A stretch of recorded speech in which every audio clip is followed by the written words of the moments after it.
Is it on? Can you hear me? Good morning. If you can start to make your way to your seats.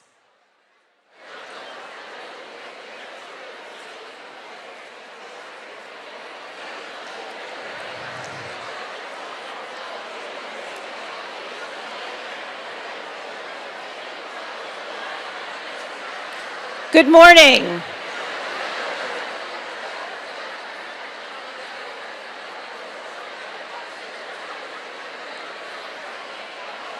So I heard this was going to be one of the most difficult tasks that I have today, and that is bringing everybody in, focusing everyone up here.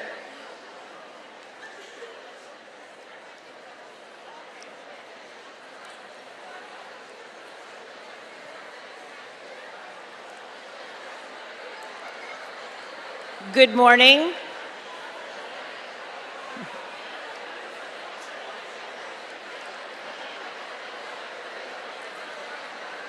Maybe the elementary teachers can help me out. A symbol, getting everyone's attention.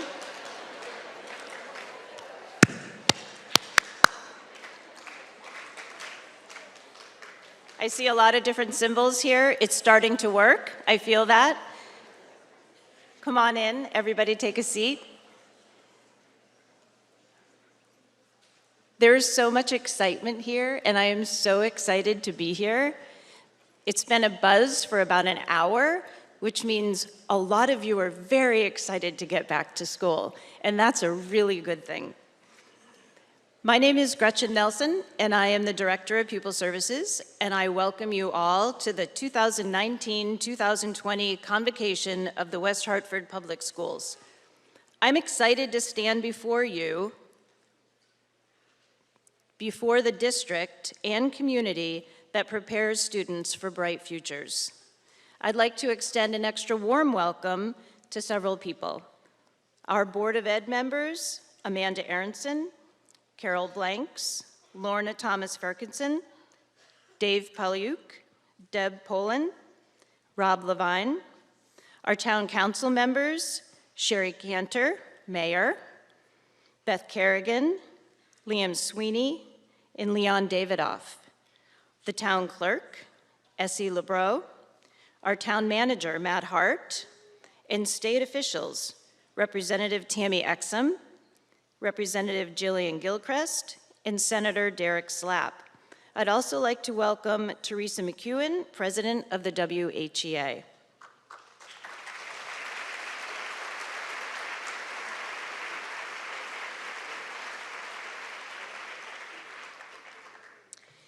In a few minutes, I'd like to invite some very special people up to the stage with me to start us off. I'm not quite sure if this is going to work, but I'm hoping if we stay very, very quiet.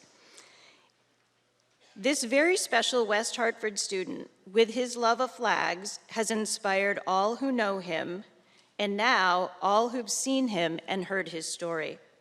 Finn, his parents, and his older sister Rosie, a fifth grade student at Duffy Elementary School, inspire kindness, empathy, and respect. I'm not quite sure who's going to come to the stage because we have been a very formidable, excited audience this morning with a lot of noise, but we're going to do our best to invite Finn and his sister to come and recite the pledge for us.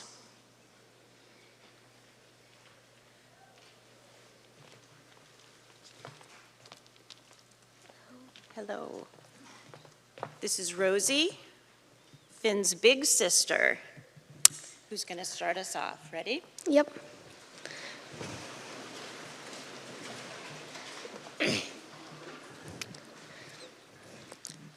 I pledge allegiance to the flag of the United States of America and to the republic for which it stands, one nation, under God, indivisible, with liberty and justice for all. Thank you, Rosie, very much. Appreciate it. Oh, Finn, thank you, too. Finn says thank you. Rosie just said Finn says thank you, too. But he'd prefer the hallway. All right. It is an honor and a privilege to address you this morning for the formal opening of the 1920 school year. Mr. Andrew Clapsaddle will be hosting us today, and to assist him, highlighting the students of Sedgwick Middle School, the Top of the Sixes, a musical ensemble directed by Melissa Zen. They will be performing. It's a pleasure to highlight Sedgwick Middle School today. Sedgwick will serve approximately 920 students and their families this school year. They welcome students from 6 elementary schools, Braeburn, Charter Oak, Duffy, Smith, Webster Hill, and Wolcott, as well as students new to West Hartford.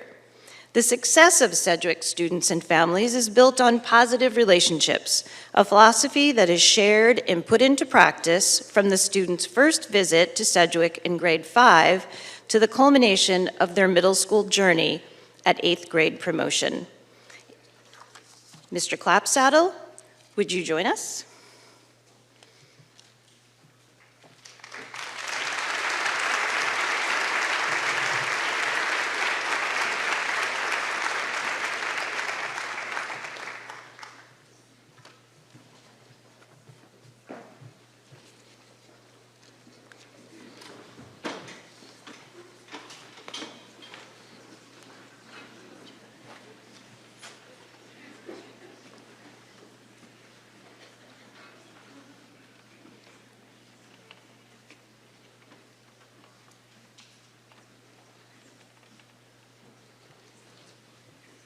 All right, good morning, everyone.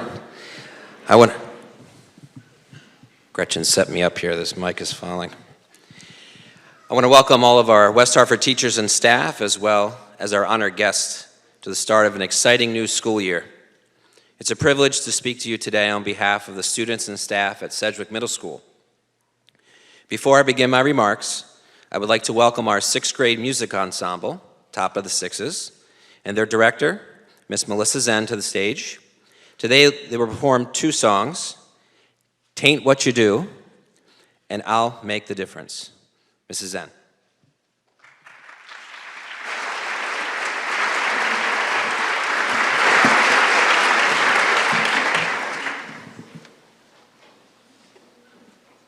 What's wrong?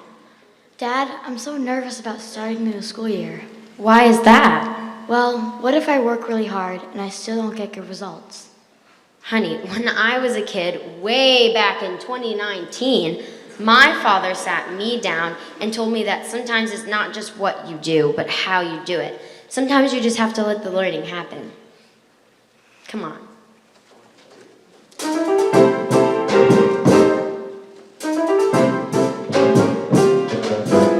When I was a kid, about 3:30, my daddy said, "Son, come here to me." He said, "Things may come and things may go, but this is one thing you ought to know. Take what you do, it's the way how you do it. Take what you do, way how you do it. Take what you do, way how you do it.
I will make a difference by donating hats and gloves to those who need them.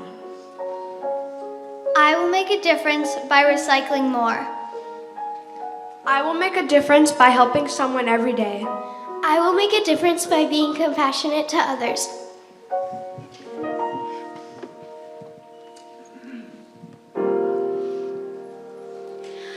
I'm the one who can make the difference. Yes, I will make the difference.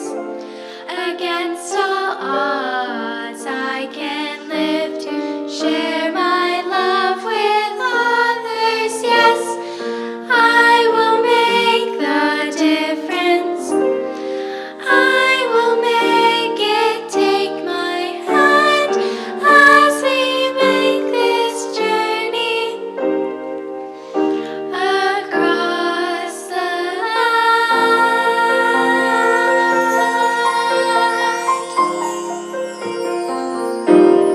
I'm the one who can make the difference. Yes, I will make the difference. Against all odds, I can live to share my love with others. Yes, I will make the difference. I will make it. Take my hand as we make this journey across the land.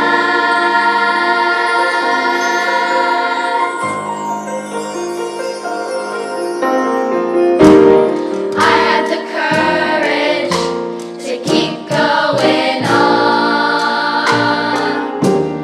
I had the faith when all hope was gone. I had the strength to keep holding on.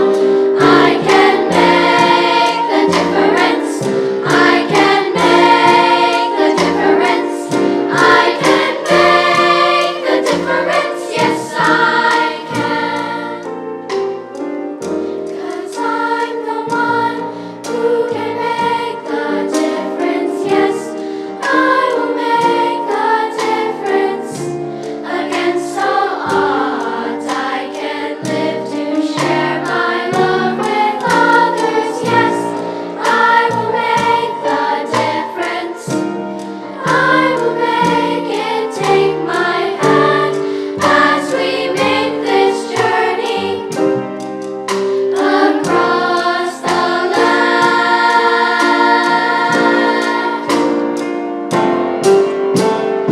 We're the ones who can make a difference. Yes, we will make the difference. Against all odds, we can live to share our love with others. Yes, we will make it. We will make it. Take my hand as we make this journey across the land. We will make the difference across the land. We will make the difference across the land. We will make the difference. We will make it. Take my hand.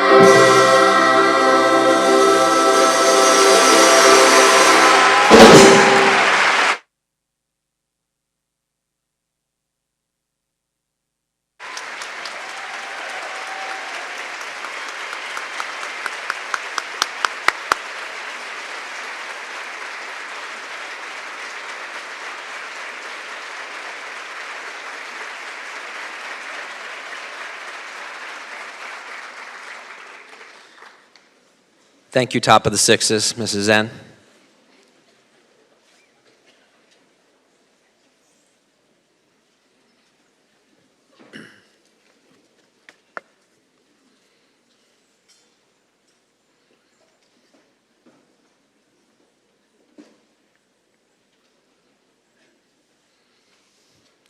I see Mr. Milian still with a smile on his face over there.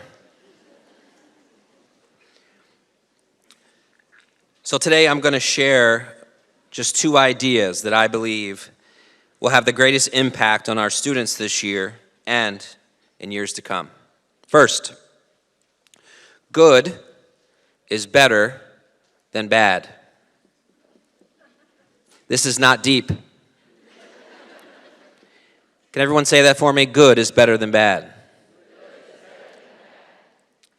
It sounds like a relatively simple concept. I would even go as far as to say that all of you would agree, good is better than bad. But what does good look like? And how does it relate to what we do every day in our schools and with our students? You know, good comes in many different forms. Good is the extra time we take to look into a student's background and home situation and showing a little extra empathy and understanding when they don't do their homework or can't give 100% in class.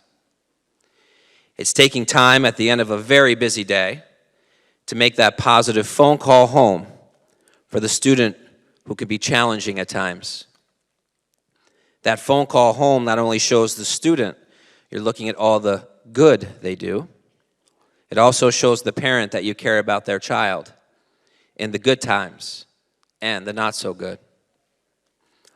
Good is showing patience and kindness even when you feel like your tank is empty. And I know we've all felt that way at times. And remember, you may be the good in a student's life where he or she has very little good around them. I know many of us do these types of things for our students, but do we do them as often as we can? I know we can do better, and that includes me as well. The last idea I want to share with you today surrounds the word legacy. Oftentimes we hear the word legacy, it usually is about someone famous or inspirational. It could be an athlete who volunteers his or her time and money to help others in their hometown. It may be a world leader who ignores his or her critics and makes the right decision, a decision that will have a positive impact on their people. Or maybe one of the brave men and women of the armed services who show courage in the face of danger to do something extraordinary. And do you know the one common thread for all these people? They didn't do what was in the best interest of themselves. They did what was in the best interest of others. A true legacy of service. At Sedgwick Middle School last year, we started a unique program called the Positivity Project. At the core of this program is the belief that students of all ages should spend less time thinking about themselves and more time focused on others. In fact, the program's motto is, "Other people matter." Through this program, we believe we are establishing a culture and legacy of kindness and service at Sedgwick Middle School. So the question I have for all of us today is this: what will our legacy be?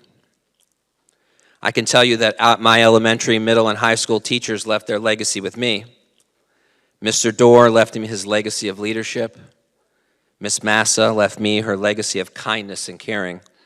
And Miss Seaborn left me her legacy of accountability. And boy, did she hold me accountable.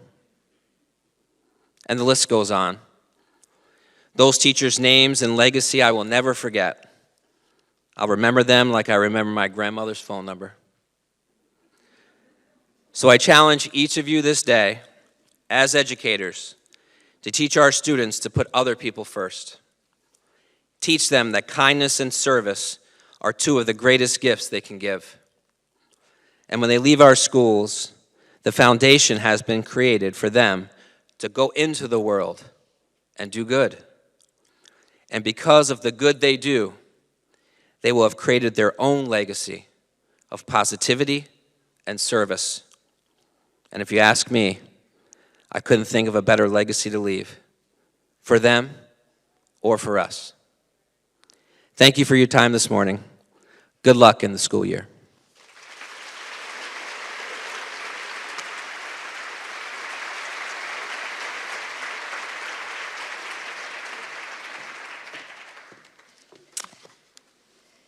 Thank you, Mr. Clapsaddle, and the entire Sedgwick staff and students of Top of the Sixes. I'm going to speak for a few minutes and hopefully do more good than bad. Happy New Year. We as educators have the unique ability to celebrate a new beginning in our careers every year. This New Year phenomena is necessary for us to succeed. Our goal is to prepare students for the future, for their future.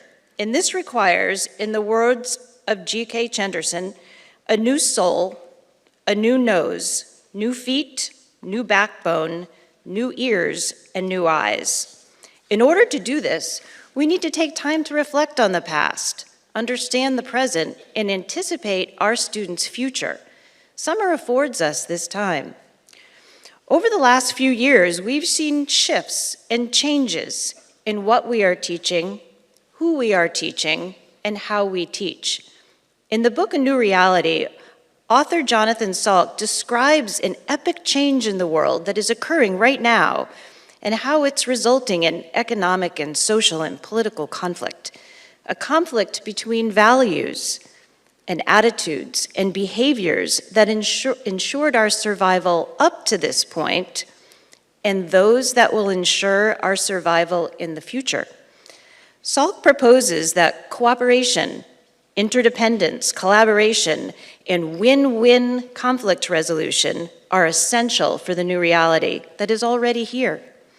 He sees hope in this conflict of values and proposes that this is a time for us to embrace excitement, creativity, and extraordinary innovation in both the human and technical realms.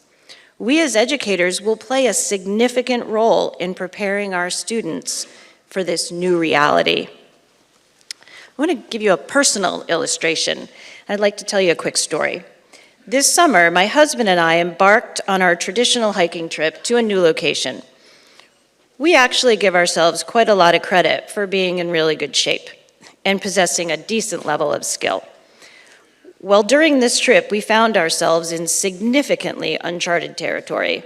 During the first day, we traveled several hours into a mountain range and reached a point where we weren't sure how to proceed. We thought about retreating, which would still be very difficult but known, or move forward. It was definitely a period of conflict. We decided to press on and soon encountered another group of more experienced hikers. Quite uncharacteristically of us, we reached out and asked to join them. They jokingly commented and commended us on our lack of preparedness, but they welcomed us along. The next 5 hours involved the most difficult walk with a bit of a scramble, as it's defined in that host country, we'd ever encountered. During that time, we had to ask for help, we had to adapt our behavior, and we had to problem solve some very tricky routes. On the top of a knife-edge mountain, win-win conflict resolution is the only option. At one juncture, we had a chance to take a bypass or continue to ascend. We humbly bypassed, but met up with the group at the next juncture. When we made our final descent, we parted as friends with the group, we shared a ride back, and we enjoyed a cup of coffee together. Through that entire experience, I kept 3 things in mind. Don't look back or down. Keep 2 points of contact at all times, and don't get in your head about it. Our new reality and our ability to address conflict and values led to adaptation, interdependence, collaboration, and fortunately, win-win conflict resolution. It was also one of the most gratifying and fun experiences of my life. So much so that we tackled 2 more ranges on that trip, learning and adapting a little more each time. And after I told myself that I was all that, I reflected on this experience. I couldn't help but think about how I would carry it into this new year. This year, I will not look back on the integrity of past structures. Each day will be a new opportunity. I will keep at least 2 points of contact with the amazing professional relationships I have in this community, and I will not get in my head about it too much. I will be hopeful for the future. According to Salk, the current generation of young people, the largest in history, has the opportunity to shape the future and make it one with higher levels of human health, well-being, and fulfillment than any other time in our existence. We will prepare each one of our students for this opportunity. I wish you the best as you live your new reality. Be hopeful for yourself and for each and every student that you guide. To help us with this incredible work this year, we welcomed 52 members to our West Hartford Public School family on Thursday at the new teacher orientation program. As always, our candidate pool was especially strong. Through the day's events, our new colleagues began to learn about our mission, our goals, our initiatives, and our support systems. We are thrilled that they've chosen West Hartford Public Schools as their community of practice. Please help me recognize the valuable contribution that they bring to our teams, a new perspective and a richness of skill and experience. Let's bring them into our family. If you are a new colleague, please stand as we offer you a warm welcome of applause.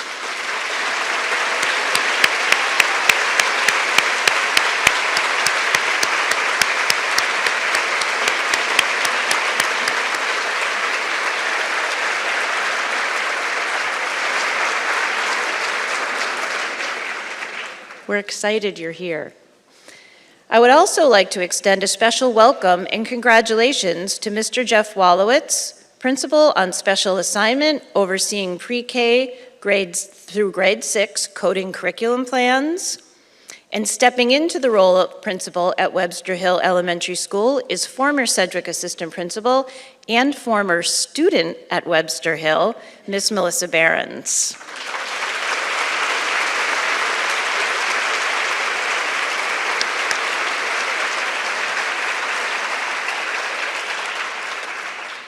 We are also pleased to introduce Jocelyn Tamburello-Noble, joining us as World Language Department Supervisor.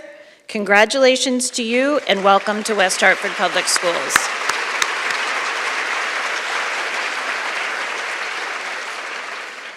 Now it is my pleasure to introduce our first speaker this morning. West Hartford Board of Education continues to be a model for productive and high-functioning, collaborative, and student-focused boards of education. The 7 individuals who comprise our board volunteer their time for this critical community role and are continuous supporters of our teachers, administrators, and families. Throughout all of our schools, here to represent them is our Board of Education chairperson, Carol Blanks.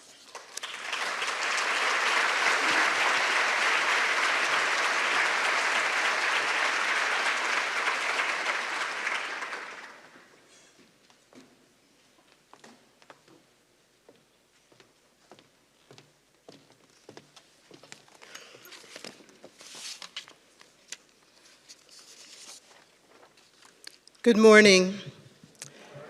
Before I begin, I want to acknowledge our mayor, Sherry Cantor, my board colleagues that are joining me here this morning, Mrs. Amanda Aronson, Mr. Dave Pauluk, and Dr. Lorna Thomas Farquharson. Also, I want to acknowledge our other elected officials that are joining us here this morning, our state representative, Mrs. Tammy Exum, and our town council members, as well as our town manager. I hope I haven't left anybody out. Also, I just want to acknowledge this morning our Teacher of the Year, Mrs. Jennifer Stanish, who is also a product of educators. And also a special shout out to all of our teachers, administrators, and our principal at Walcott Elementary School. I want to thank our superintendent, Mr. Tom Moore, for his fantastic leadership, and to the entire executive staff for the great work and commitment that they provide to this district year after year. On behalf of the board, Happy New Year to all. Today marks the day of all the great and exciting things to come. The summer season will soon end, and the school year reopens. In a couple of days, students and parents will arrive with excitement and eager to begin the new year. Your youngest students, our kindergartners, will arrive for the first time, while the parents take pictures to create the photo log. To your seniors, which will be the last time they arrive, where most or perhaps all are celebrating that this is the final year. Many will be in disbelief that this will be the final year of their district educational experience. Many parents and many teachers will be exhaling because this final year is here, and now feeling confident that their child, our students, received the necessary tools from this district to succeed at the next level, college and career ready. And it's okay if they elect a gap year. My point is this: all of you present today are equipped with skills, tools, and resources from this district and this board to teach each and every student that is assigned to you to excel and to exceed academically. But we must remember that it's also equally important to strike a balance, to participate in other offerings such as arts, music, sports, and club activities. And if one isn't available, our district allows you to create one with support. My board colleagues know this to be true because we are privileged to experience many presentations during the first and third Tuesday of the month throughout the school year. So today, and perhaps for the last month in preparation for Wednesday, you prepared lessons, projects, and activities for the rest of the school year. Celebrate your students each and every day, because each of you will have a lasting impact in their lives. Clear the path for bright futures and encourage all students that there are no limits, but instead to reach above and beyond. Make this your greatest year ever. Thank you.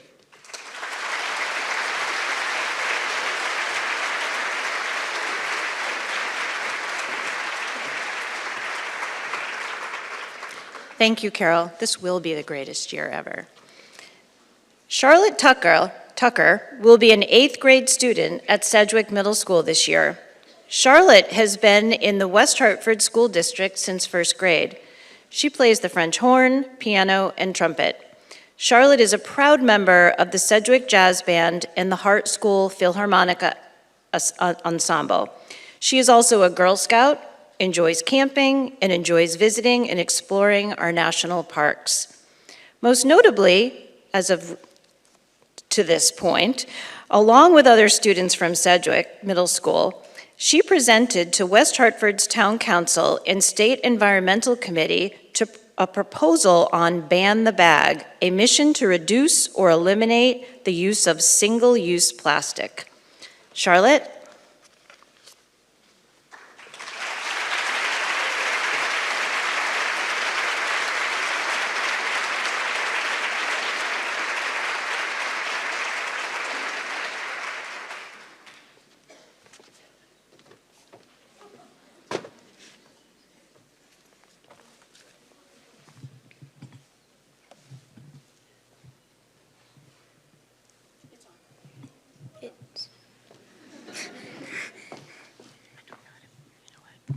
I can just hold it. Yeah.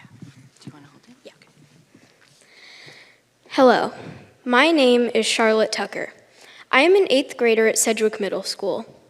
Learning is my oxygen. I love learning and teaching myself new skills because it allows me to be a more well-rounded person. The feeling of knowing how the world works is unlike anything else because it feels like a fog has been lifted. This is one of the fundamental reasons I value my education. While I was writing the exposition of this speech, I was on a plane to Salt Lake City, Utah. I was looking out the window at the wing of the plane, and I could picture a diagram of air molecules going over and under the wing in different pressure zones. In fact, anytime I am anywhere, I will try to learn as much as I can about my surroundings. For example, in a museum, I don't simply look at things and move on. I read the plaques that go with the exhibit to try to figure out how people lived in the past. Even at home, I am always trying to do something that will enhance my understanding of life. Sometimes that might be teaching myself math a few years above my grade level, reading a book about someone who comes from a different background than me, or researching climate change. To me, learning is fun. But knowing as much as you can about your surroundings is not something you can do by yourself. Teachers play a huge role in a student's understanding of their world. If I am researching something at home that I don't understand, I can ask a teacher, because it is easier to learn when you can ask questions. Teachers support their students because they have a passion for sharing their expertise. The teacher's enthusiasm creates a positive and safe environment for students to flourish in. I have a mental list that consists of people who have changed my life. On the list are people who have taught me lessons that shaped me into the person I am today. This includes all of the teachers who I've had through my 10 years of schooling. I owe so much to teachers, so much so that when I was writing this, I struggled to put the quantity into words. Teachers have given me my life. They have opened me up to the world I live in, and without them, I would take many things for granted. Before I conclude, I would like to say that looking up at a mountain and being able to know how plate tectonics formed it is incredible. But there are many things we as the human race still have yet to learn. In order to unlock huge mysteries of the universe, we must understand the smaller picture first. To do that, individuals must learn and discover as much as they can, then pass it on to younger generations who will in turn do the same. This is what a teacher does. When a teacher shares their personal passion for a topic, that passion radiates. It might start a lifelong journey of exploration and devotion for the student. Former United States President Barack Obama once said, "From the moment our children step into a classroom, it's not who their parents are or how much money they have. It's who their teacher is." To all the teachers here today, you have and will continue to change your students' lives forever. So thank you for your enthusiasm, for your passion, and for your inspiration. Have a wonderful school year. Thank you.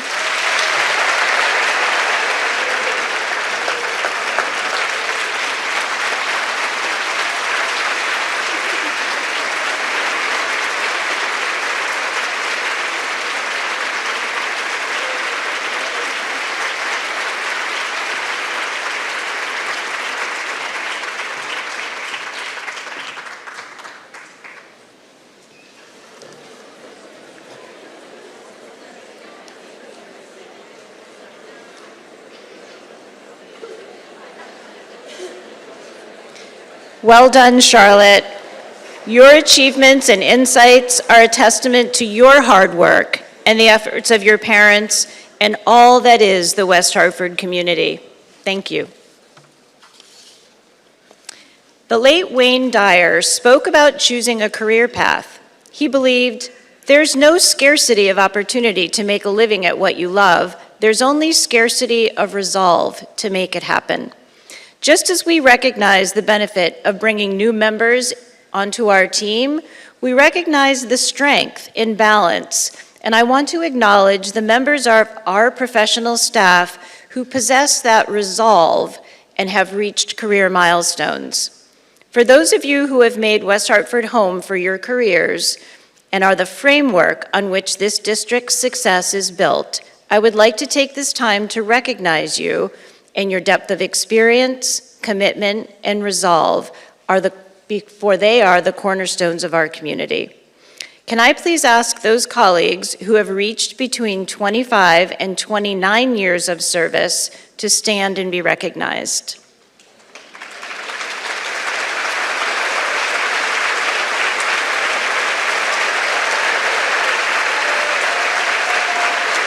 Please remain standing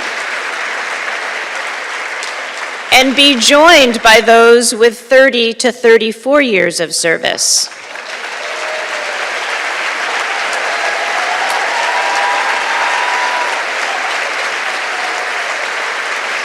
Okay, we're not done yet. Anyone with more than 35 years of service, please stand and join.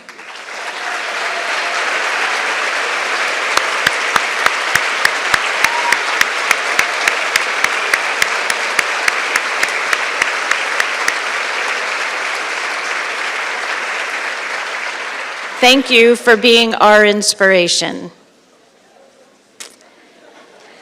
Now, in our tradition of highlighting an educator who exemplifies resolve and commitment, we select a Teacher of the Year.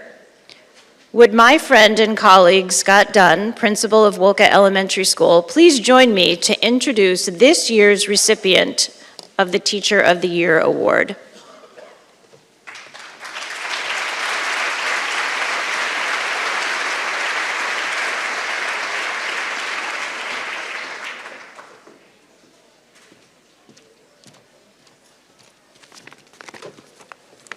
Good morning.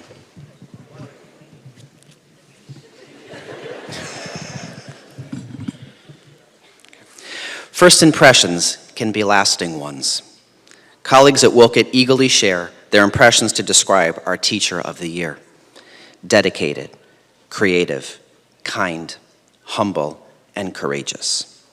But my first impressions of this masterful teacher were not at Wolcott, but rather 35 years ago, when we sat next to each other in middle school band in the alto saxophone section. We quickly became the best of friends. Jen impressed everyone then with her talent, her positive attitude, and an infectious laugh.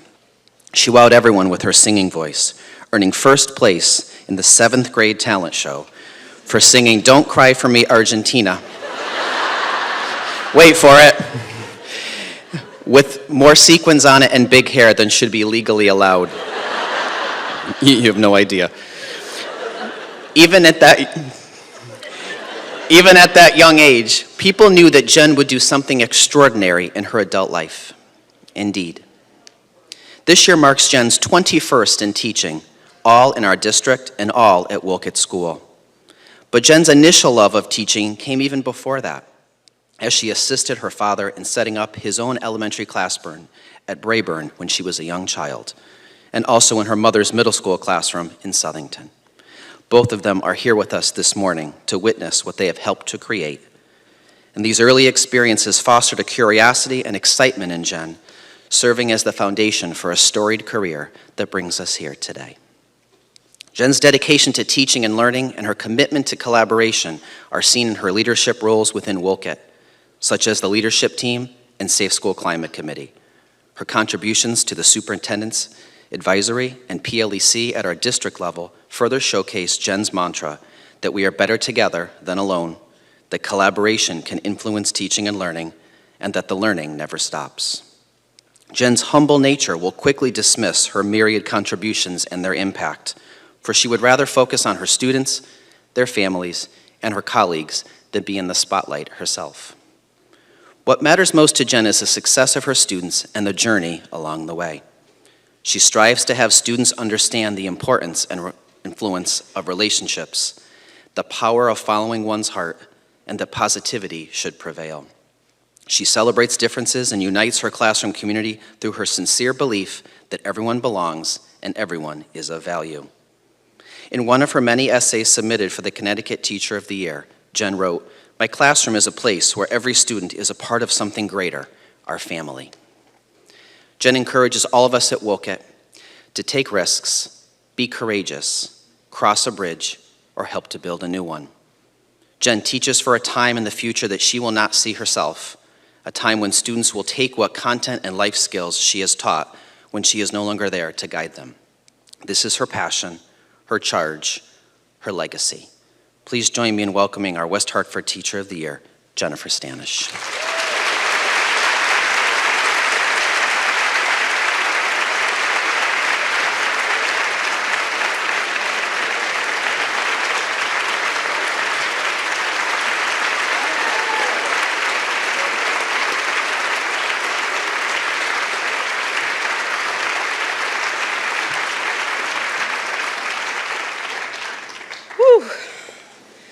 And those of you who know me well know that I'm a very emotional person.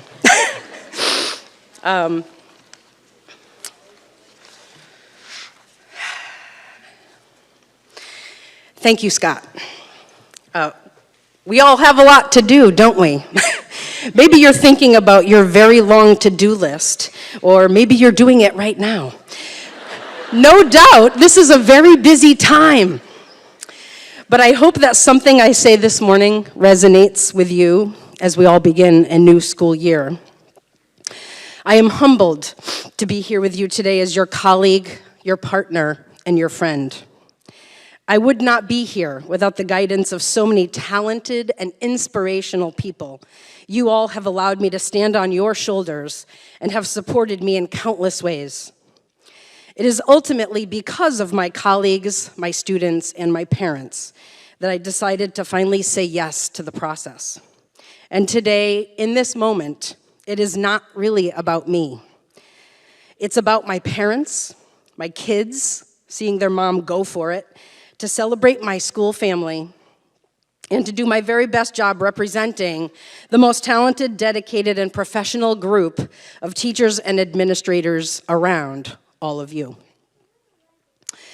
To my friends and colleagues at Central Office, I thank you for your praise and encouragement. Your support means a lot to me.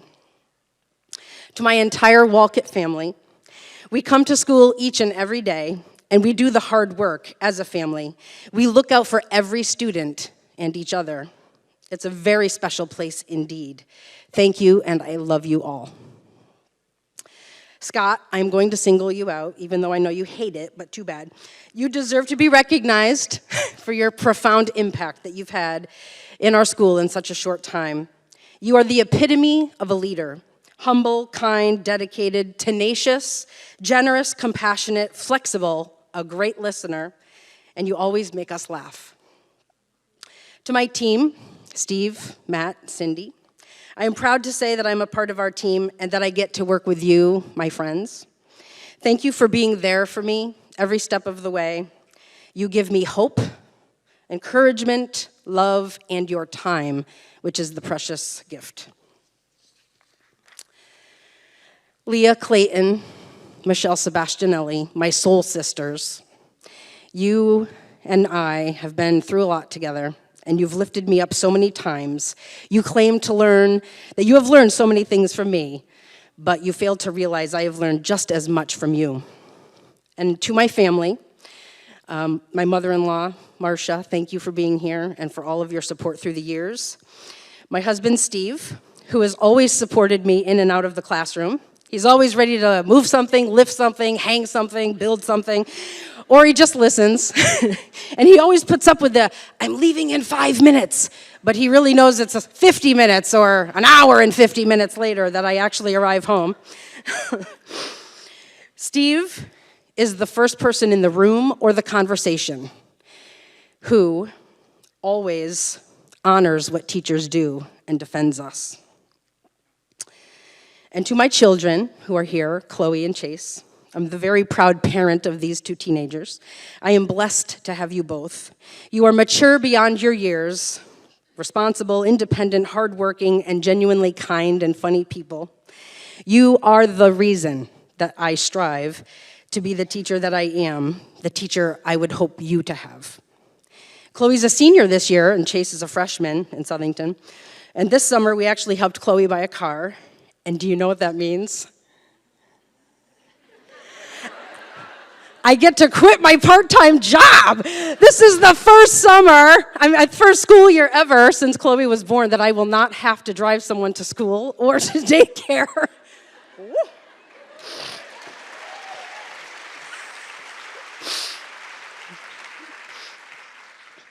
And of course, my parents. My dad, as you heard, teacher at Brayburn. I still remember his perfect cursive handwriting on the chalkboard, and I would marvel at how the heck he did that without lines or help, and it was literally perfect, every single formation. He always was involved in really cool things with his fifth graders. Mom, also a teacher in Southington, math and science. What I always remembered her doing is she put her students at the center of her work and at the center of her heart. They both have had to do some pretty hard things in their life. Through their example, my role models, I figure if they can do it, why can't I? Dad always takes care of others. He actually ran the New York City Marathon when he was 55 years old, his first marathon. But it wasn't for him. It was to help raise money for a family member who was ill. He also had the difficult moment of saying goodbye to his identical twin brother. Can you imagine? Mom, a cancer survivor, and recently no longer a diabetic, was recently diagnosed with Alzheimer's. I know the future will be very hard. And those of you who have had to deal with the same diagnosis in your family probably know that too well. But Mom, she's not a quitter. She's a fighter, and instead of complaining, what did she do? She decided for her 80th birthday this past April that she would go to New York City and appear on her favorite weather show and declare on national TV that she had Alzheimer's, and she shared her story. And on the ride home this May, after the WHEA dinner, my parents were in the back seat of my car. And I will always remember the moment my dad said, "I am so glad that I am alive to witness this moment." And I know my mom feels exactly the same way. That's why I am here right now. These are my heroes.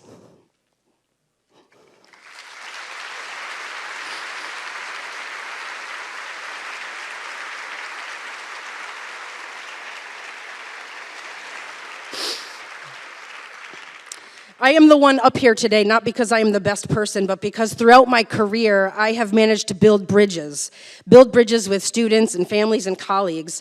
Everyone gets to be really good at something, or at least one thing, and I'm really good at building bridges, largely in part because of those people in my life who have built them with me and for me.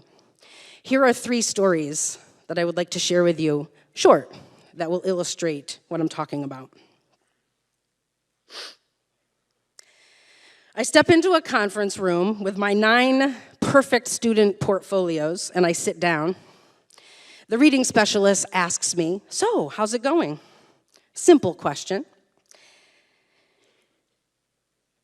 I started to cry. And then I lost it. I don't mean little bit. It was an ugly cry. By the looks on their faces, I could tell they were just as surprised as I was. This certainly was not the way I had intended this meeting to go.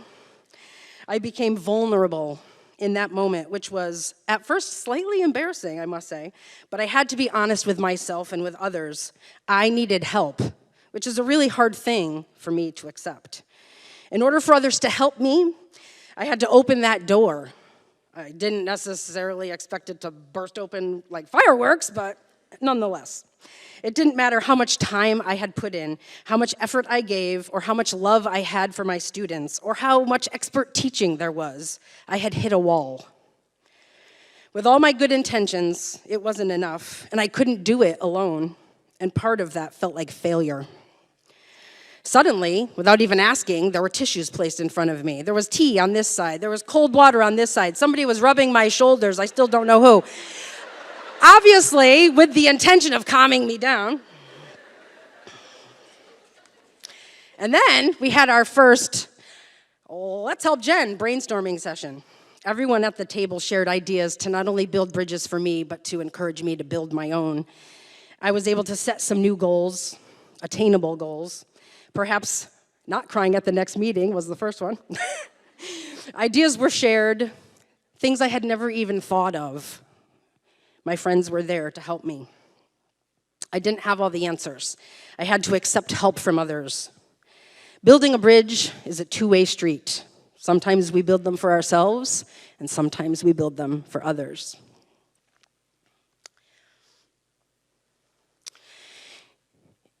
It's the summer of 1998, and I'm watching a boy in a wheelchair roll up to the steps. I'm also watching his parents. They're here for a family party. I see the look on the boy's face and his parents when they realize they aren't going to get up those steps. It's a mountain of steps, 22 in all, and I am totally devastated. I am devastated because the little boy in the wheelchair is my nephew. We all stood there looking at each other for a while. An employee came over and immediately apologized and said he was calling the manager to see what could be done. And then another employee came and asked a few questions. My sister, I could hear her reply saying, "No, we can't lift Josh out of his chair because he has Duchenne muscular dystrophy, and that means his muscles in his legs are contracted and his joints are immovable. So that's a no." Clearly, nothing could be done. This was the only entrance. Another worker showed up and offered no new suggestions. And it became clear that Joshua wasn't going to attend the party that day. I looked around, 8 people standing, doing nothing except probably worrying. And then it was the 9th person who offered, "Why can't we just carry him up the stairs in his wheelchair?" I looked at my sister and then at Joshua, and I could see they were both absolutely terrified of this suggestion. My sister, probably because, are you kidding me, a 300-pound motorized wheelchair up a flight of 22 steps, not even knowing who these people are? How could she trust them with this task? And then I looked at my nephew. Complete look of anxiety, scared to death. How could he let these 9 people who he's never met before in his life do this task? And then he said yes. His power of courage was tapped. And in the next moment, those 9 employees, strangers that they had never met, were carrying my nephew, 300-pound wheelchair, up the flight of 22 stairs. No landing, no corners, a straight shot up the stairs, all of us holding our breath. His wheels were on the ground safely, and then he smiled.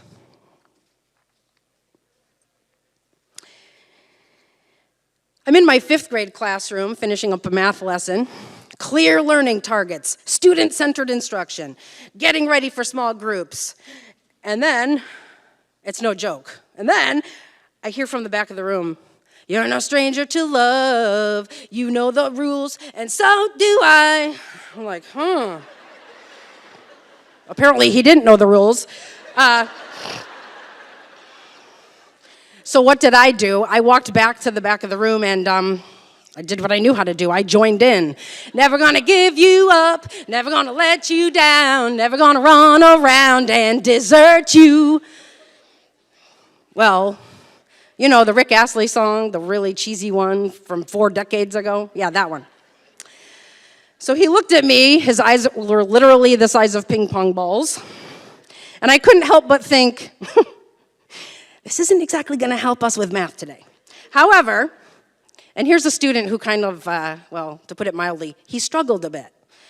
On-task behavior obviously was not his forte.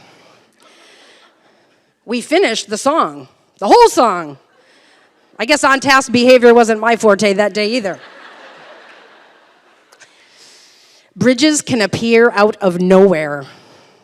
A bridge was in place that day, and I had decided to meet my student in the middle. After that day and in the coming months, he transformed. His success grew, And it was actually a really great year for him.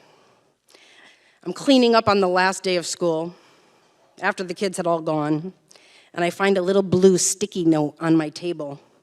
And in his words, I read, "Thank you for such a great year. This is the first time I really felt like a capable student, like I could do it. Thanks for believing in me." Joining children in song in the midst of a math lesson is really not my typical strategy. I went to a place I really didn't want to. And I'm also thinking that that boy did not expect to be singing with his teacher that day. I really don't think he wanted a 40-something-year-old woman singing a duet with him.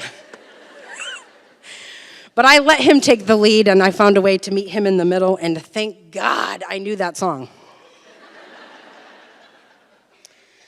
Courage is the foundation of these 3 stories. Courage is me being vulnerable and being able to ask for help when needed.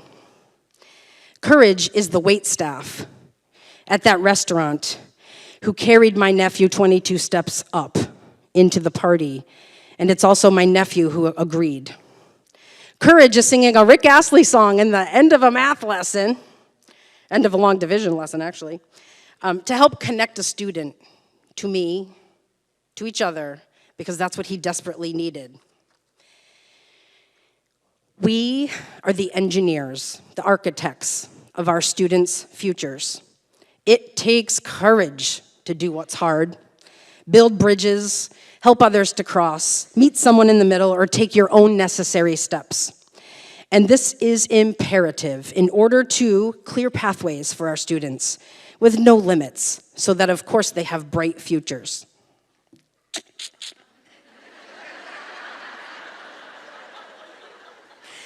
It takes the power of courage.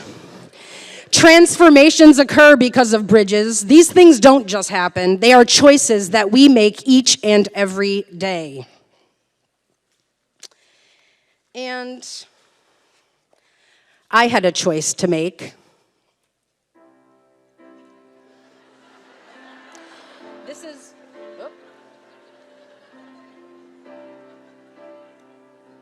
Check.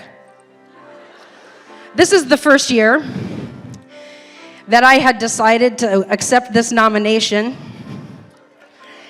In years past, I, let's say, feared a lot of failure, and I was afraid.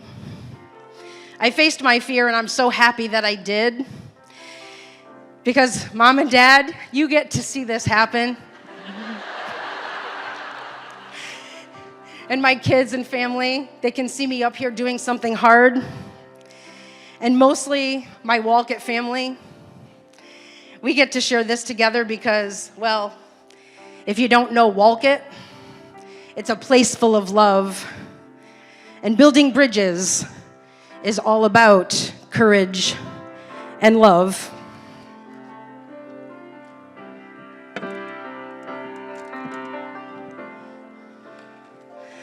I'd gladly walk across the desert with no shoes upon my feet to share with you the last slice of bread I have to eat.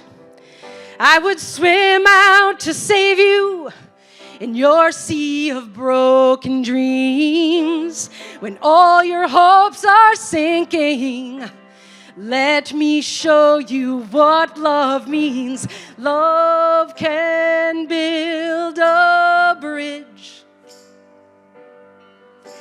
between your heart and mine. Love can build a bridge. Don't you think it's time? Don't you think it's time?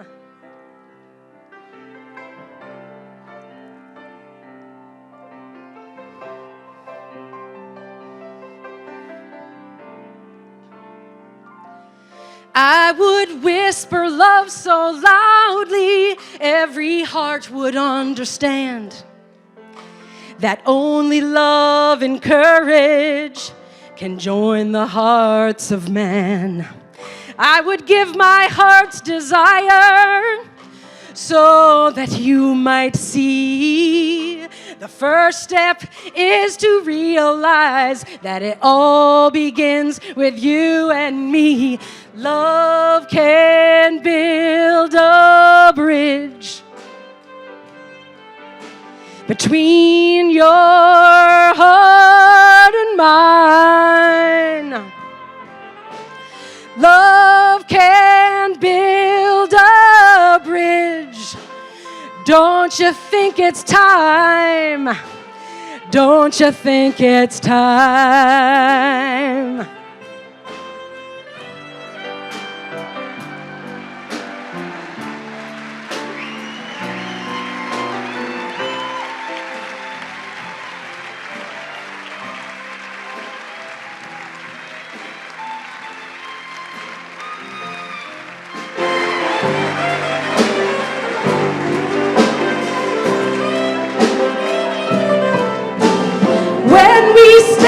Together, it's our finest hour. We can do anything, anything, if we believe in the power. Oh, yeah.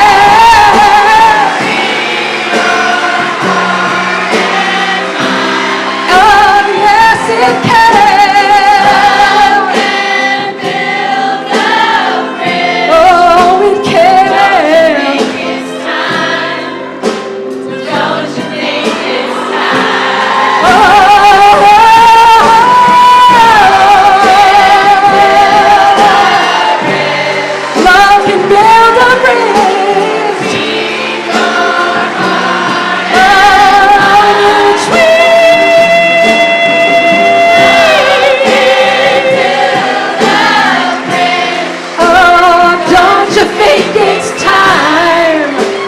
Don't you think it's time? Love can build a bridge. Indeed it can. Between your heart and mine. Love can build a bridge. Don't you think it's time? Don't you think it's time? Love can build a bridge. Sing it if you so desire. Between your heart and mine. Woo!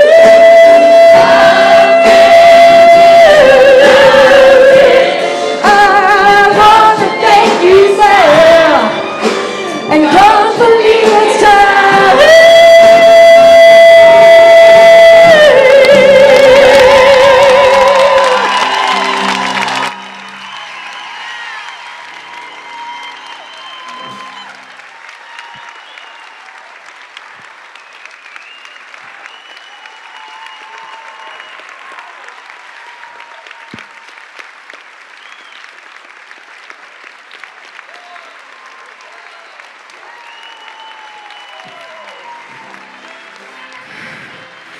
My Walcott family, my students and former students and parents, take a bow.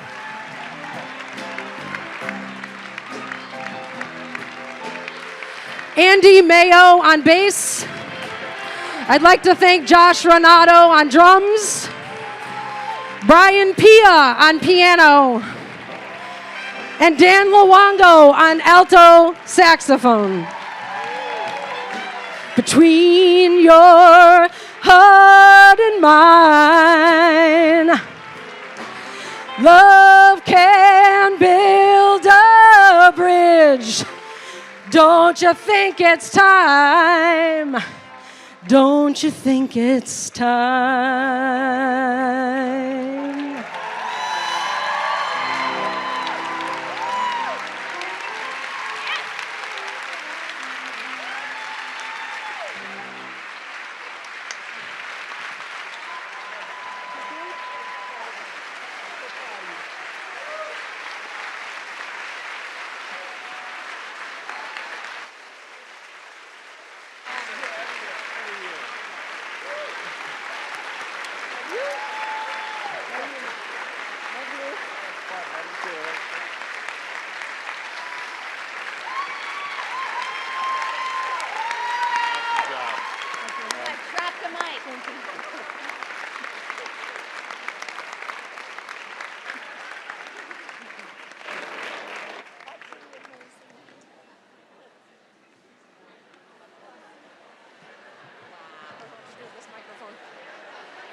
Jennifer, I need some of your courage. I need to build a bridge with you. Thank you. Thank you on behalf of all of us for inspiring us. Thank you.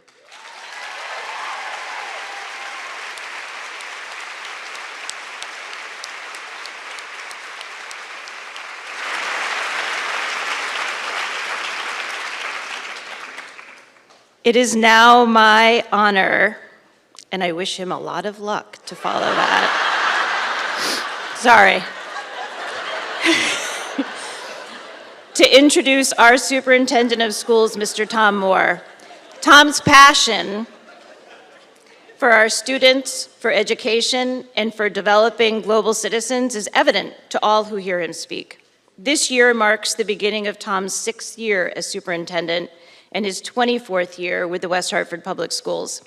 As a teacher, a principal, a superintendent, and a father, he dedicates his time and efforts to clearing paths for all students. I know that. He believes deeply in equity, opportunity, and our collective responsibility to change the lives of our students for the better. Tom inspires us all to be the best for our students. Tom?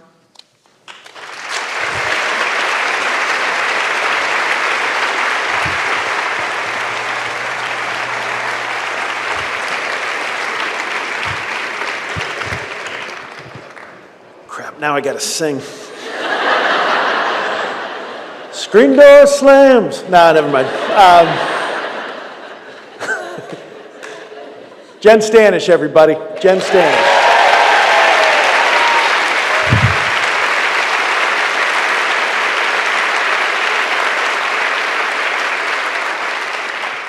Like I need to bring in outside speakers. I mean, please.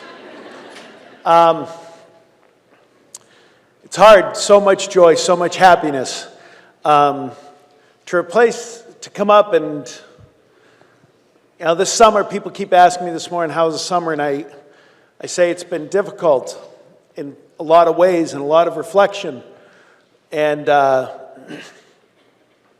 it's hard for me to say that this is my last year as a West Hartford parent. What? What? What? What? What? What, do you think I'm Andrew Luck or something? What's going on? Please. I'm like DiCaprio on Wolf of Wall Street. You're going to have to drag me out of here. It's going to take the National Guard. The Wolf of West Hartford. There you go. This is my last year as a parent. Fallon graduates this year. And wow, that's wild.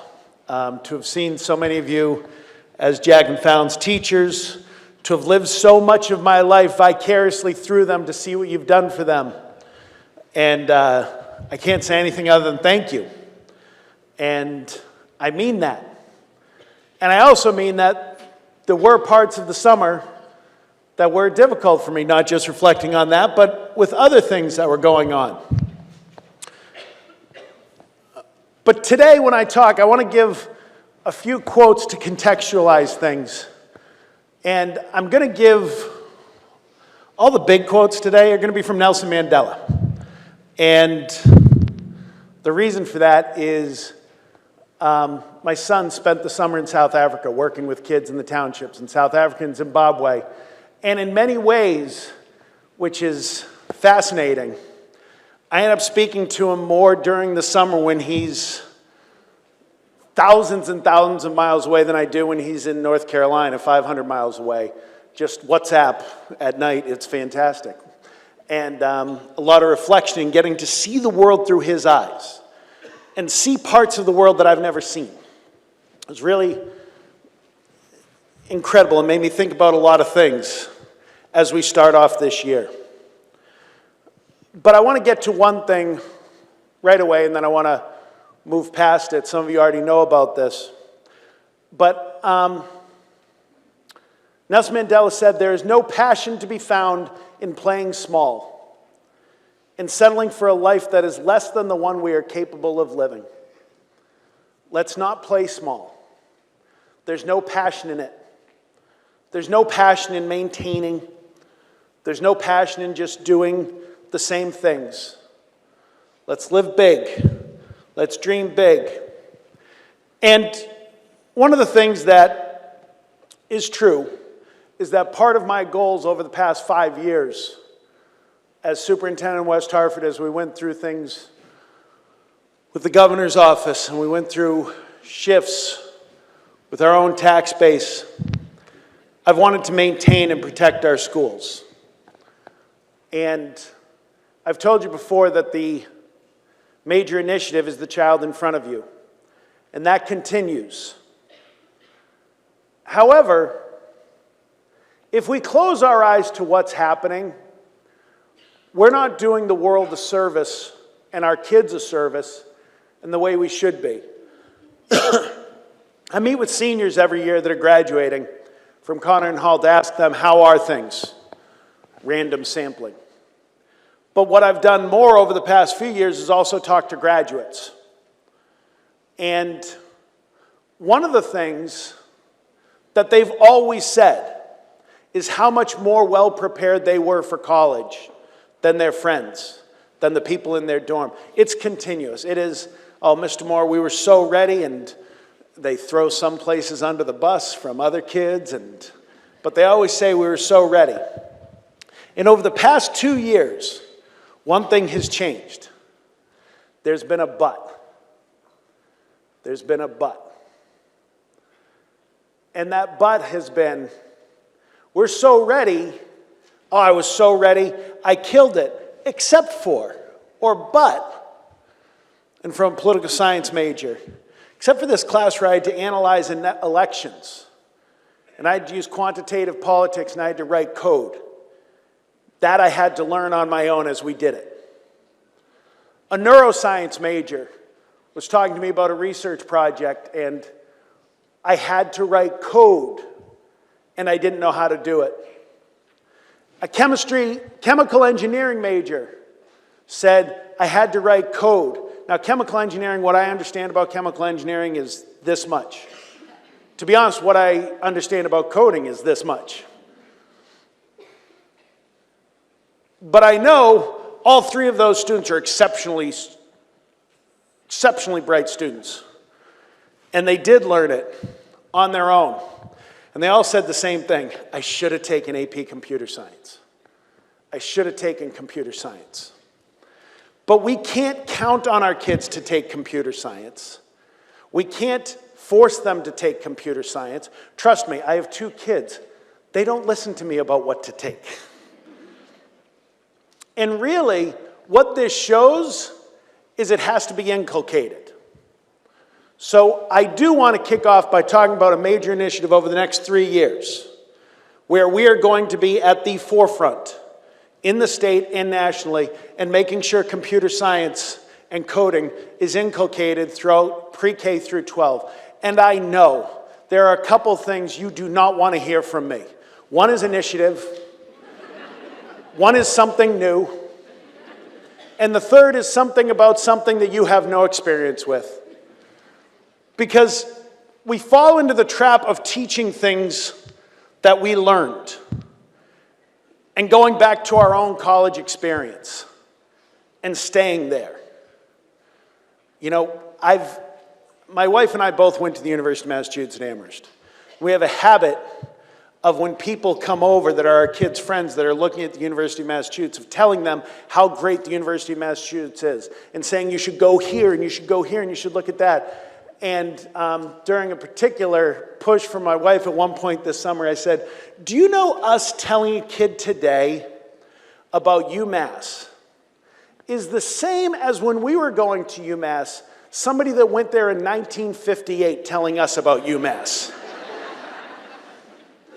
And I wouldn't have listened because it would have changed. And so much of us, so much of our experiences are what we've definitively learned and what we're comfortable with. That's why I said a 3-year initiative. This year we're going to look at, and I thank Jeff Wolowitz for agreeing to help us, where can we fit it in? Where can we fit it in? And then after looking at that, we're going to talk about professional development, and I am not talking about teaching AP Computer Science in 4th grade. As Paul Vaisinas taught some of the administrators last week, Old MacDonald Had a Farm is a form of coding. If we recognize patterns and we work things out, we'll understand coding better and we'll be ready to go forward. So that's just a precursor to let you know. And if you still want to know why, right now, as of last night, there are 504,199 open computing jobs. Last year, there were 63,744 computer science graduates.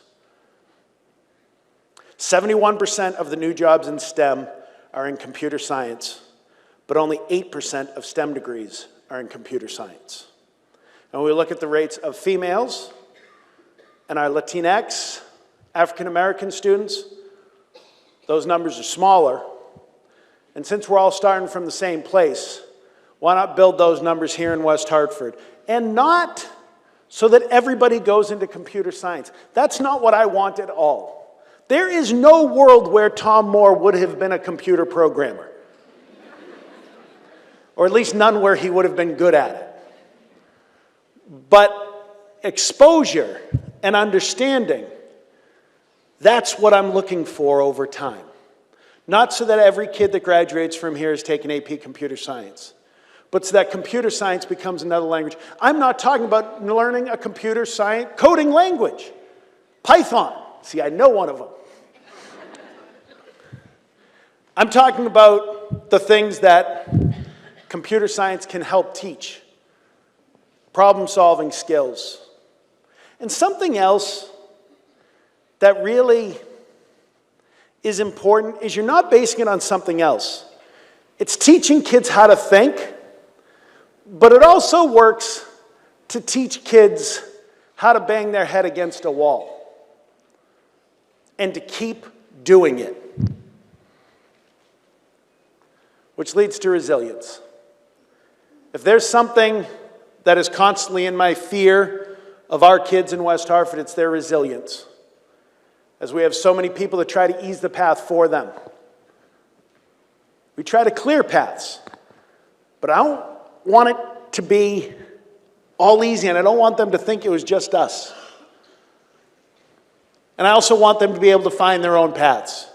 And I do believe computer science, as we move forward, is going to be an important way to do this. Stephen Hawking said, whether you want to uncover the secrets of the universe or just want to pursue a career in the 21st century, basic computer programming is an essential skill to learn. I don't really care about pursuing a career in the 21st century. I want to uncover the secrets of the universe. I want our kids working on climate change. I want our kids working to solve the problems for the jobs that don't exist yet. I want them to have the skills ready to go into those jobs.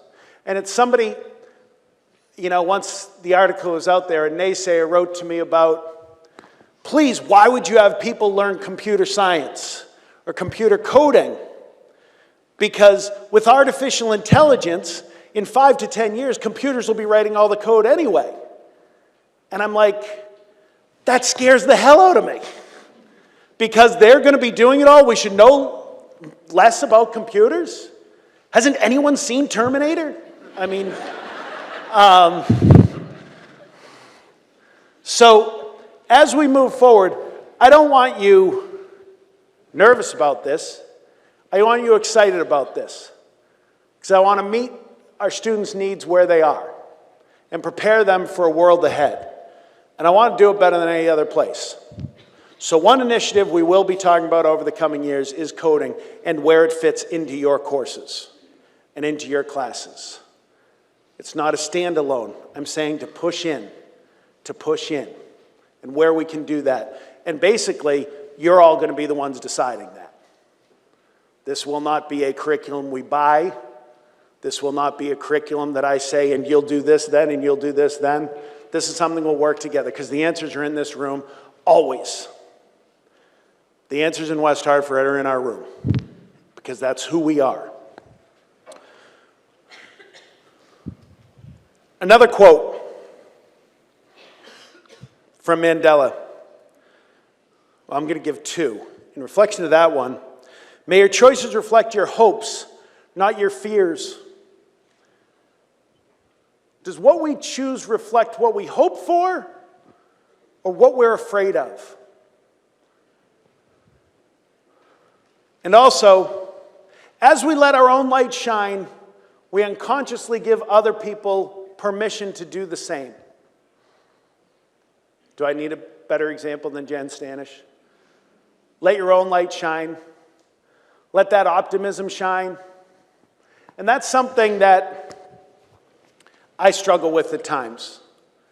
I feel deeply, I feel passionately about certain things. I feel like I'm right about almost everything, which leads to great frustration. And my wife always reminds me, that's not your best self. Your angry self isn't your best self. And I always reply, but it's my favorite self. I'm good at it. And she wants me to be hopeful. And there was this dichotomy this summer on July 17th and 18th that I want to talk about for a minute. And for those of you that think this is political, this is not political. On July 17th, the president was at a rally in North Carolina, actually not far from where my son goes to school. And people started chanting, "Send her back." The crowd did loudly. I don't want to get into the politics of it. I'll trust the president at his word when the next day he said, "I wish they hadn't done that." So that means we can all agree we wish they hadn't done that. Okay? That was at about 10 o'clock at night. South Africa's 5 or 6 hours ahead. July 18th is Mandela's 101st birthday. And in South Africa on July 18th, and they've tried to make it worldwide and it hasn't taken hold. I wish it would. Mandela did not want a day off of celebrating. 67 minutes of service to each other, representing his 67 years of service in South Africa.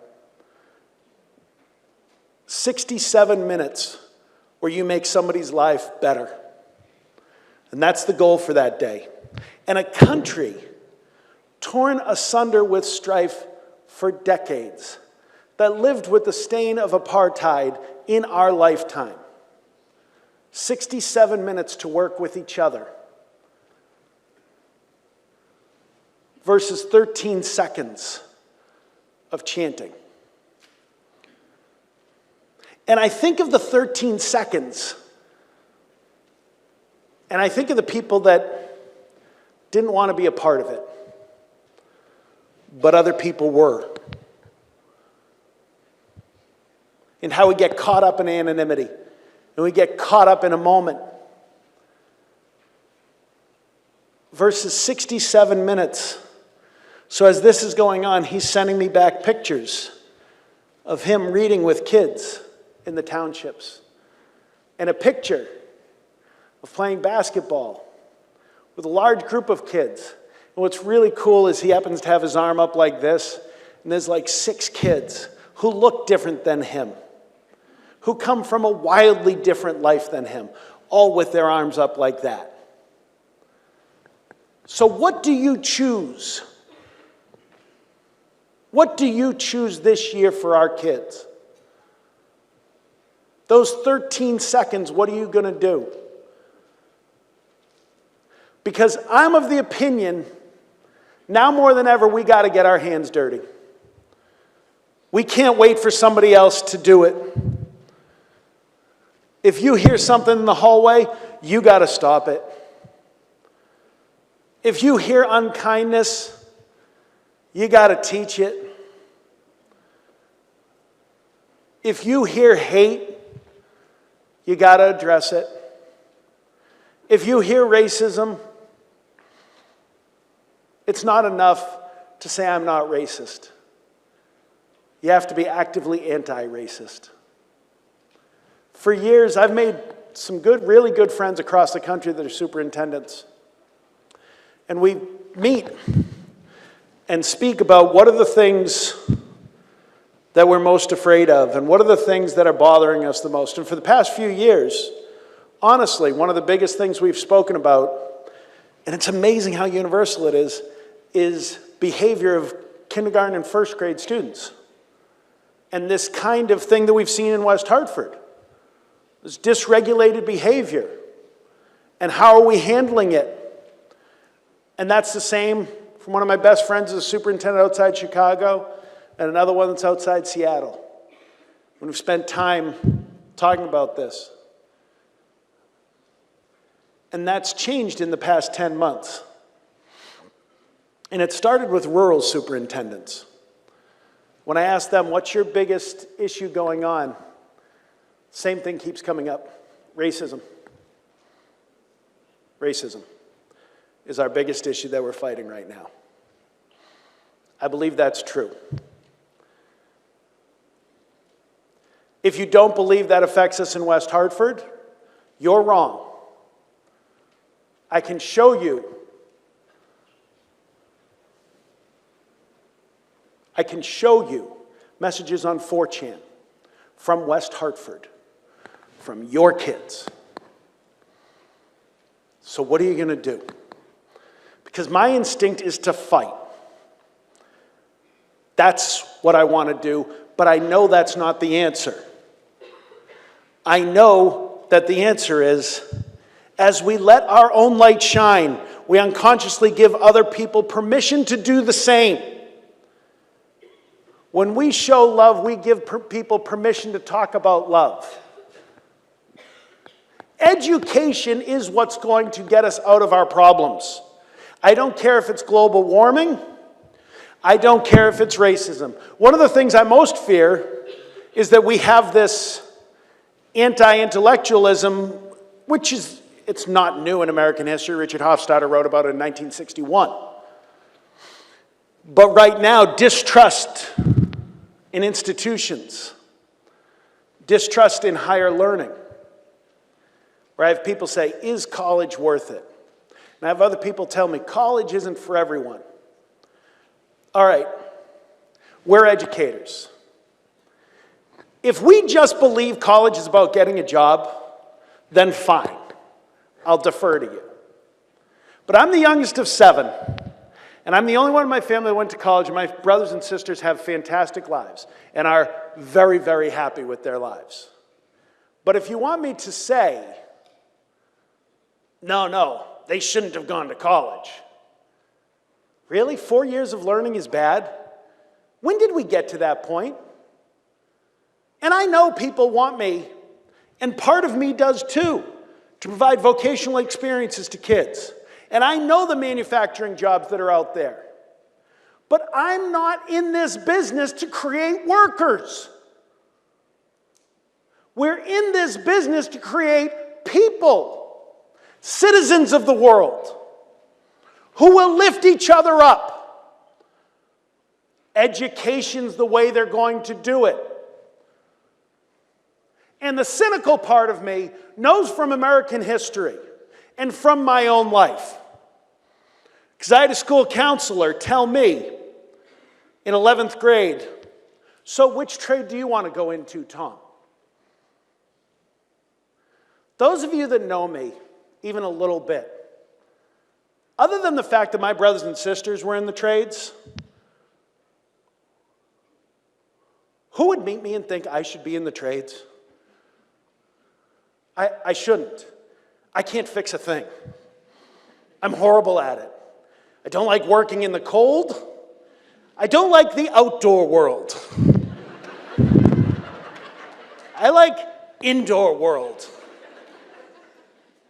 And my favorite day when I started teaching here was sitting in that library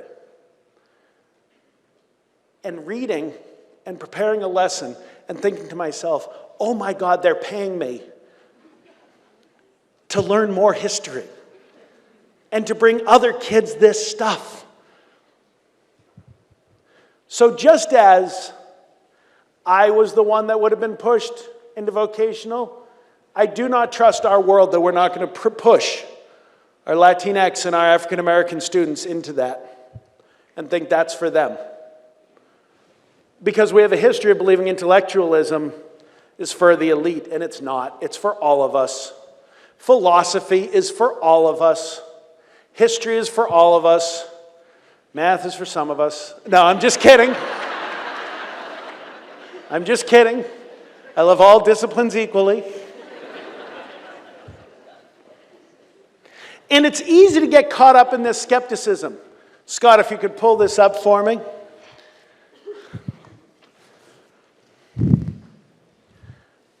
Because we just think of us and what we see. This is an old trope, but what do you see? What do you choose to see? Do you choose to see a short line or a long line? Because they're the same line. Those two lines are the exact same length. But how do we see it? From what perspective are we seeing it? Are we choosing to be downhearted? Or are we seeing it optimistically?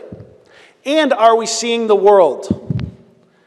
Because right now, we don't see the world. And I talked a few years ago about some of these things, and I'm going to bring it up again. Because there are certain things we choose not to acknowledge about the world, but it's getting better. We're pessimistic. I started pessimistic. Tom Brady? We agreed that I'd just say something important to me to move the next slide. So,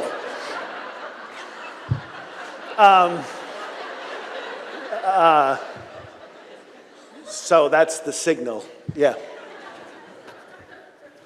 I know you can't see these charts that well, and I'll share them with everybody. Legal slavery from 1800 to the present. 2017, still 3, but look at the change. 3 is too many.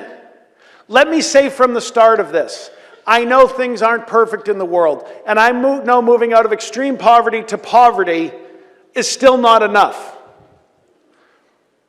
But I don't think we know what's happening in the world because we're thinking of the world that existed when we were in college so often, just like when we talk about coding.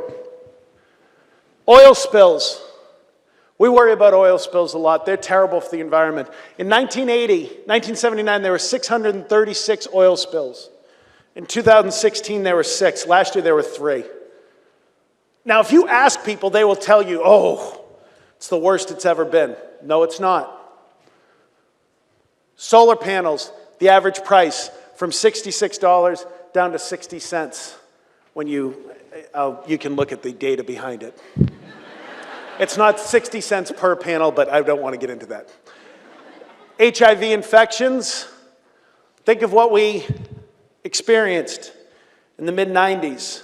Just think of the shift in the view of AIDS and HIV. AIDS wasn't called AIDS when we first discovered it.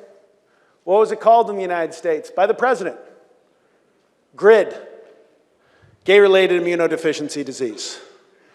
Which, when you call it that, you let people believe it's a plague. Okay, language is important. And by the way, it was called that into the 80s.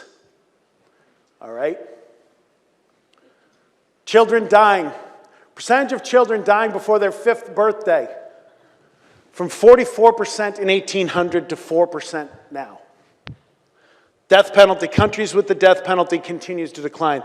Leaded gasoline, there are only 3 places on earth left. Battle deaths, we think of being in a constant state of war. That's not really fair when we look at the numbers. Again, 1 is too many. So don't confuse this for acceptance of where we are. Plane crash deaths. 2,100 in 1929 to 1933. Think of how few people were flying then. Child labor, 28% in 1950, 2012, 10% of kids engaged 5 to 14 in labor. Deaths from natural disaster. This is one where people think natural disasters are happening all the time. They are, but we surveil misery now more than we ever have. And the media knows to push this narrative. It's like nobody ever got eaten by a shark before, you know? Jaws came out in '76. Nuclear arms. 64,000 nuclear warheads in 1986. Down to 15,000, should be 0. But let's not skip over good news. Smallpox. Countries with smallpox cases. Now this is somewhere where actually a slight uptick. 0 in 1979. That's one thing now, it's small, but still. Smoke particles. People are breathing much cleaner air. Ozone depletion. When I was in elementary school, all I remember reading about was ozone in my weekly reader. It was all about chlorofluorocarbons. That was the first big word I think I knew. And then hunger, share of people undernourished.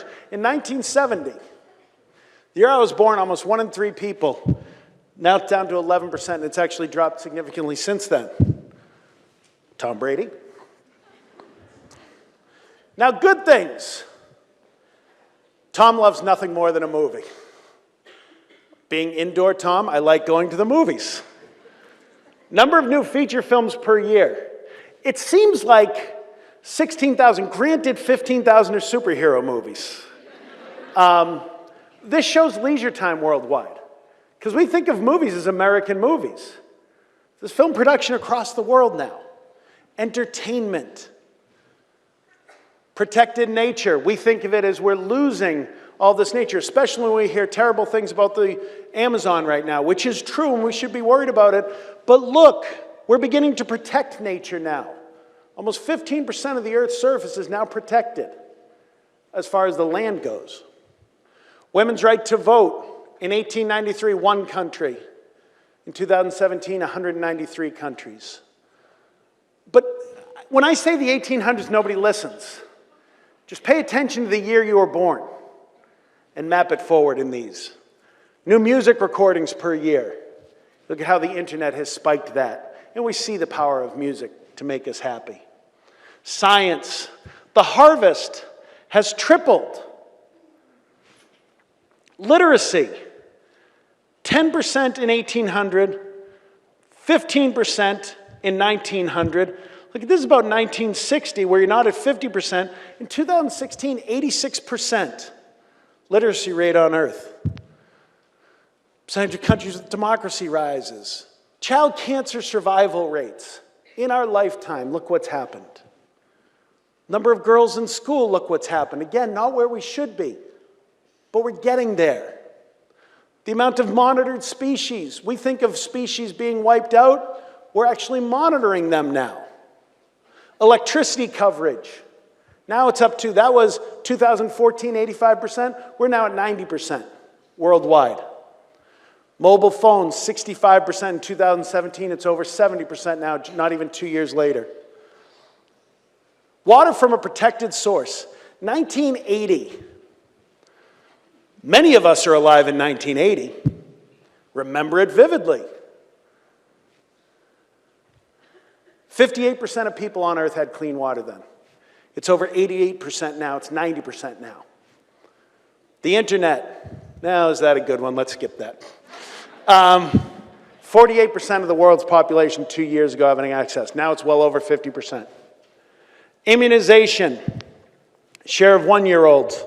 In 1980, 22% worldwide, now 88%. In our own countries, we see a decline, so we think vaccinations are disappearing. They're not. Worldwide, it's getting better.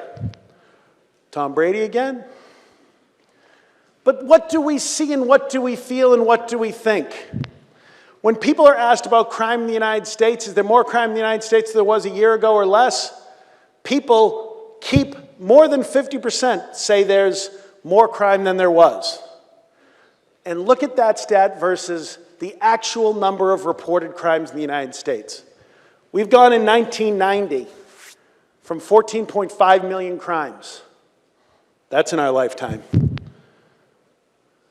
to 9.5 million violent crimes. 9.5 million violent crimes is way too many. But what percentage of Americans would think it's gone down dramatically? Not many, but it has. Our world's safer. Do we make choices based on our hopes or on our fears? These are fear-based questions. And one more, please, Scott. The world population till today. So, 5 million people. We walk through history. We see a blip during the Black Death. We see blips here. Slight blip in 1960 there. 7.6 billion people in 2017. And we see that curve.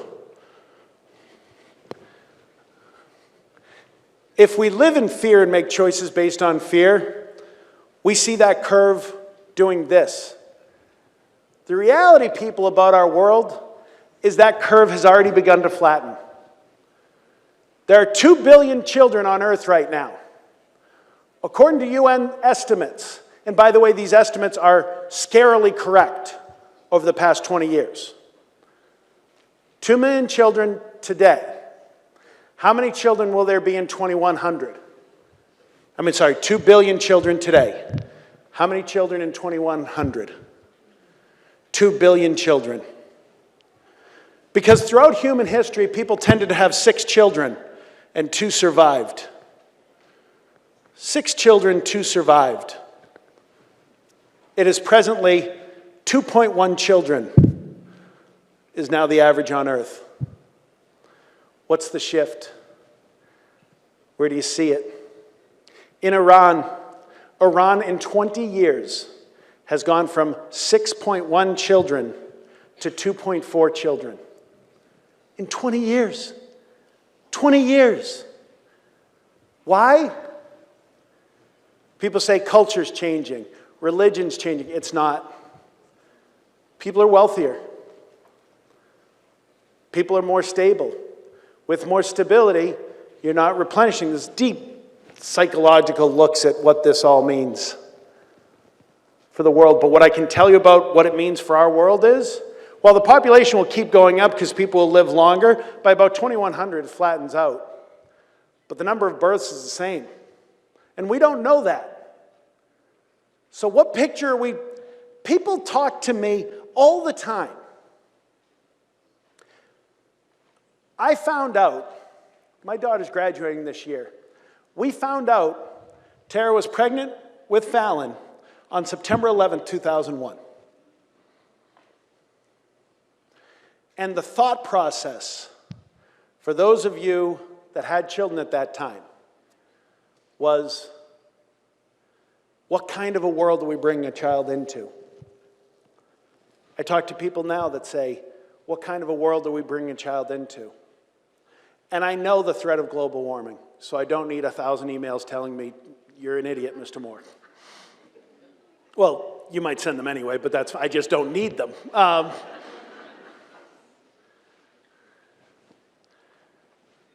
You're telling me you think the world's worse to bring a child into? How can we think that? And how can we push a lack of optimism in the human species? Gretchen spoke. I won't actually, before I get to that, there's one more stat that I just love. And I discovered it this morning. In the last 20 years, China and India, in 1997, 42% of the Chinese population and Indian population combined was in extreme poverty. 42%. In 2017, last year we have records for, in India it's less than 12%, and in China it's 0.7% in extreme poverty. Latin America has gone from 14% to 4%. In those 20 years, 500 million people have moved out of extreme poverty. It is now less than 9% of the earth is in extreme poverty. You can kill this now, Scott. Thanks. If we don't know that, what are we preparing people for? Isn't it incumbent upon us as educators to know that? And here's the other thing. There are people that when we deliver this news to will act like it's bad news. People are catching up to us. I am a horribly competitive person. It is my worst trait. It is something that I have struggled with. It has been good to me in some ways in life, but it has created difficulties in my life. When Gretchen mentions win-win conflict resolution, to me that means first I win in the conflict, and then I taunt you about having won, thus winning twice. And that's no way to live. It has brought me one slight story. When Ray Allen's sister went to Conard, believe it or not, she was our best basketball player. And we had the faculty-student game in the gym here. And we played. As I recall, Bill Conard got hurt. And maybe that wasn't the game. But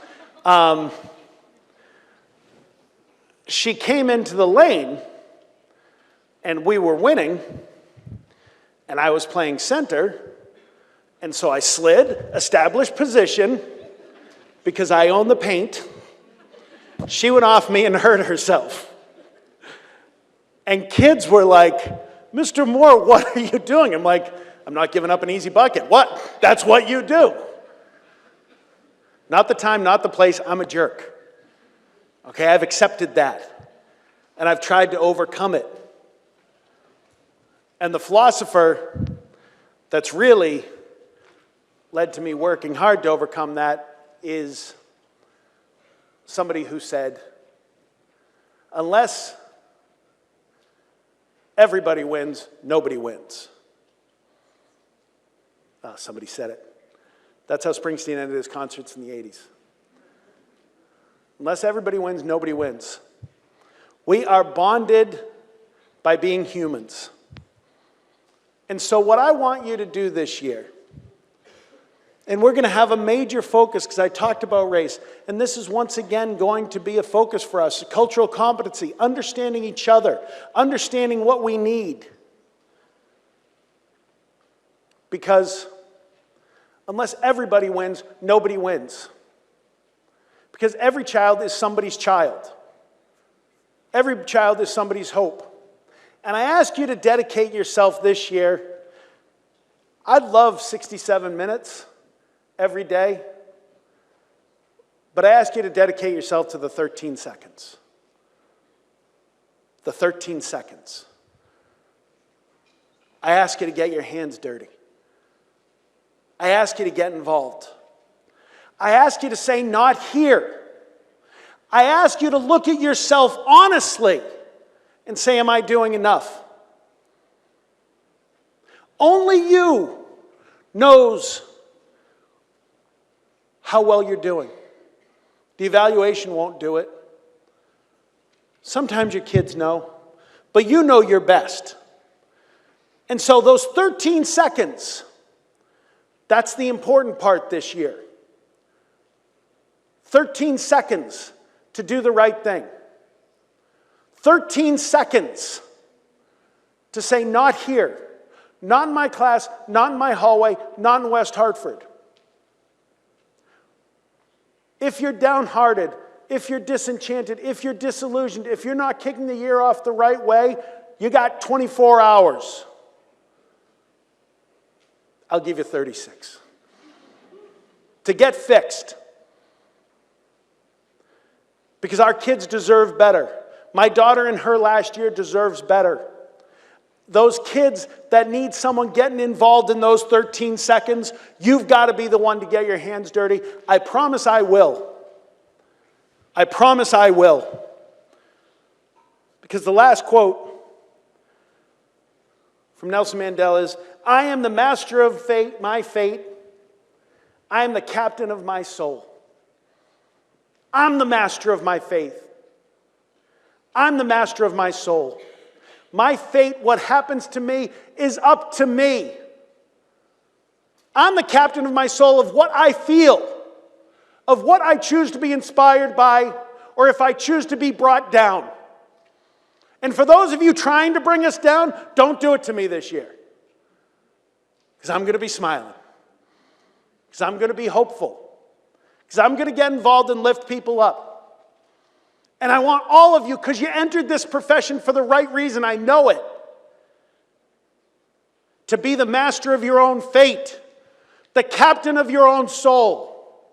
And instead of being the harbingers of doom, because that's not your role is to be the light for our kids. Keep lighting that path, because the future's bright. We showed it. We've seen it for humankind and for our kids. So don't be the harbinger of doom. Be the light. Bring kids forward. Sing a song. Then get back to math, by the way. But sing the song at the beginning.